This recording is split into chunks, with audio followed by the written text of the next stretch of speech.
حضرت عمر کے زمانے میں کویہ گایا کرتا تھا، روٹی بناتا تھا، آواز بڑھاپا آ گیا، آواز ختم ہو گئی، لوگوں نے سننا چھوڑ دیا، روٹی بند ہو گئی۔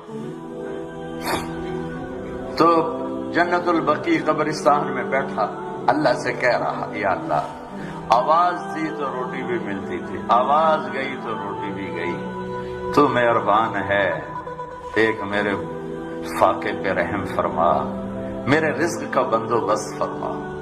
حضرت عمر رضی اللہ تعالیٰ عنہ مسجد میں سوئے ہوئے تھے، تو ان کو خواب میں آواز آئی، میرا ایک بندہ بقیع میں مجھے پکار رہا ہے، اس کی مدد کو پہنچو اے عمر۔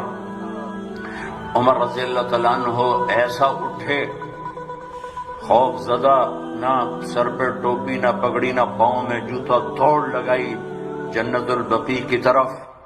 وہ بڑے میاں ایک جھاڑی کے پیچھے بیٹھا اللہ سے باتیں کر رہا تھا۔ جب وہ تیزی سے اندر داخل ہوئے تو قدموں کی آہٹ، اس نے پیچھے مڑ کے دیکھا تو عمر، اس نے کہا آ گیا عمر کوڑا لے کر پٹائی کرنے۔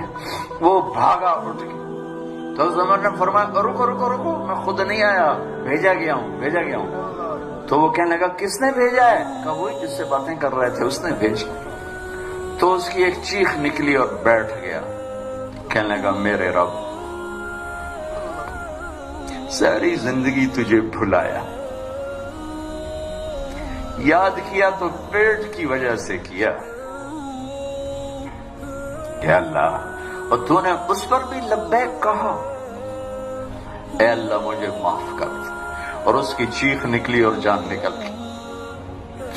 عمر رضی اللہ تعالیٰ عنہ نے خود اس کا جنازہ پڑھایا اور قبر میں اتارا۔